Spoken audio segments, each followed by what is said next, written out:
안녕하십니까. 저는 한국 내셔널 인스트루먼트 기술지원부에서 ATA 스페셜리스트로 근무하고 있는 정동복입니다. 오늘 소개해드릴 데모는 68채널 1.25GHz 디지타이저와 정밀 동기화 기술에 대해서 소개를 해드리도록 하겠습니다. 지금 보시는 사진은 일반적으로 많이 사용을 하게 되는 박스형 스코프의 형태를 띠고 있습니다. 일반적으로 2채널 또는 4채널의 형태를 가지고 있는데 이러한 박스형 계측기의 경우 대형 어플리케이션, 예를 들어서 이런 다채널 솔루션을 필요로 하게 되는 경우에 발생할 수 있는 문제점들을 한번 살펴보도록 하겠습니다. 자, 보시면 가장 먼저 채널 수가 문제가 되게 됩니다. 채널이 늘어남에 따라서 박스형 계측기의 부피가 점점 늘어나 버리기 때문에 이 채널 수에 대한 집적도가 문제가 될 수가 있고, 그리고 두 번째로 여러 모듈들을 사용을 하고 있기 때문에 채널 간 또는 이 각 디바이스들 간의 동기화 문제가 발생할 수가 있게 됩니다. 그리고 고속으로 샘플링을 하고 있기 때문에 실제로 짧은 시간에 엄청난 양의 데이터가 생성이 되는데, 이러한 많은 양의 데이터를 통신으로 처리를 하기에는 문제가 발생을 할 수 있기 때문에 지금 보시는 PXI 플랫폼을 통해서 구성한 데모를 제가 한번 소개해 드리도록 하겠습니다. 지금 보시는 화면에서 사용된 데모를 간단히 소개를 해드리면 PXI 익스프레스 5162 스코프 모듈로서 익스프레스 버스를 사용을 하고 있고, 10비트 분해능과 샘플 레이시 최대 5기가 샘플링까지 가능한 모듈이 되겠습니다. 그리고 채널이 보시는 것처럼 4개 채널까지 사용이 가능하고, 밴드위스는 1.5기가 밴드위스를 보유하고 있습니다.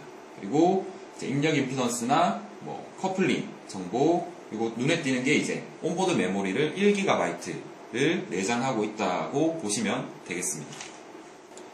두 번째로 이슈가 되는 부분이 바로 동기화 부분이 되겠습니다.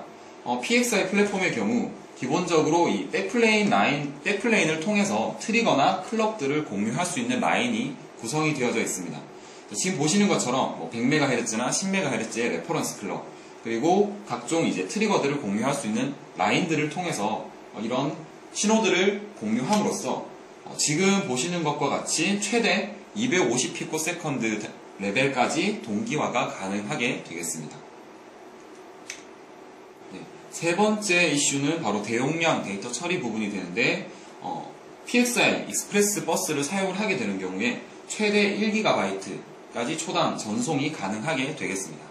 앞쪽에 보이는 이 다른 통신들과 비교를 했을 때 레이턴시나 밴드위스 레벨에서 상당히 장점을 가지고 있기 때문에 PXI 플랫폼을 사용하게 되는 경우 대용량 데이터 처리를 하는 데 있어서도 큰 장점을 가질 수가 있게 되겠습니다.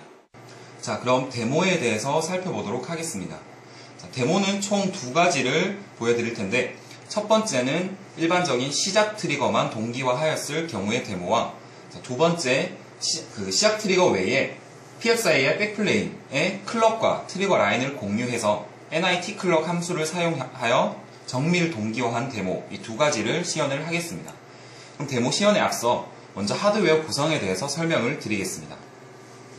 자, 지금 보시는 다채널 스코프 형태로 어플리케이션을 구현을 하였고, 자, 지금 보시는 2개의 채널, 2개의 디바이스, 즉 8채널에서 우측에 보이는 시그널 제너레이터에서 출력되는 사인파를 동시에 수집을 하게 되겠습니다.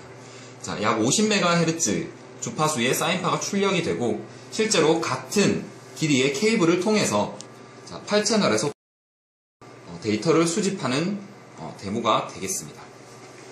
네, 첫 번째로 보실 데모는 일반적으로 박스형 계측기에서 사용을 하게 되는 시작 트리거 동기화가 되겠습니다. 시작 트리거만 동기화를 하게 되는 경우 기본적으로 레퍼런스 클럭을 서로 다르게 사용을 하기 때문에 지터나 드리프트 현상이 발생을 하게 되는데, 직접 한번 데모를 살펴보시면 시작과 동시에 이 4페이지 오차가 발생을 하게 되고, 시간이 점점 흐름에 따라서 페이지가 점점 벌어지는 드리프트 현상이 발생을 하게 되겠습니다.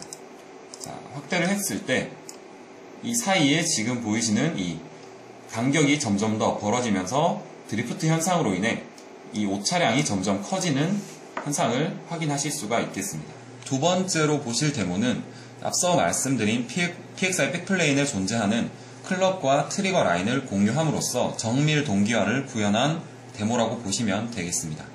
지금 보이는 메인 그래프에서 앞서 말씀드린 8개의 채널 데이터가 모두 들어오고 있는 상태다라고 보시면 되겠습니다. 실제로 하나처럼 보이지만 내부적으로 8개의 그래프가 겹쳐져 있는 상태라고 보시면 되겠습니다. 자, 지금 그래프 우측에 보이는 이 배열 데이터의 경우 위쪽에 보이는 4개의 데이터가 바로 디바이스 1번의 0번부터 3번 채널의 페이즈 정보를 나타내고 있고, 아래쪽에 보이는 4개의 데이터가 디바이스 2번의 0번부터 3번까지 채널의 페이즈 정보를 나타내고 있습니다. 자, 실제로 이 아래쪽의 첫 번째 그래프의 경우 디바이스 1번의 0번 채널과 2번의 0번 채널, 즉 서로 다른 디바이스 간의 페이즈 차이를 나타내고 있습니다. 자, 이 페이즈 차를 시간축으로 계산을 했을 때 약 720피코 정도의 페이즈 오차가 발생을 하고 있습니다. 자, 그리고 두 번째로 보이는 이 그래프의 경우 앞서 보신 채널 0번과 채널 1번 사이, 즉 같은 디바이스 간의 채널 간 페이즈 차이를 계산했을 때 약 20에서 30, 즉 수십 피코 내의 동기화가 가능하다라는 것이 확인 가능합니다. 자, 그리고 세 번째 그래프의 경우 디바이스 1번의 0번 채널과 디바이스 2번의 3번 채널 사이에 페이즈 차를 시간으로 표현을 하고 있는데, 제가 이 7번과 출력과 7번 채널 사이에 약 25cm 정도의 BNC 케이블을 추가해 보도록 하겠습니다.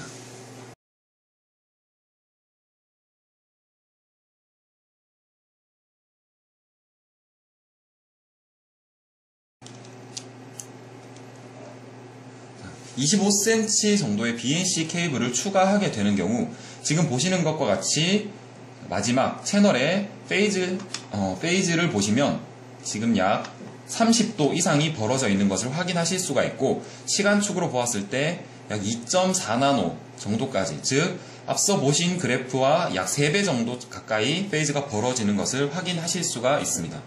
자, 이런 짧은 와이어만 추가되는 것으로 인해 이제 3배 가까운 페이즈 차가 발생을 하기 때문에 PXI 백플레인에서 얼마나 정밀한 동기화가 가능한지를 확인하실 수가 있겠습니다.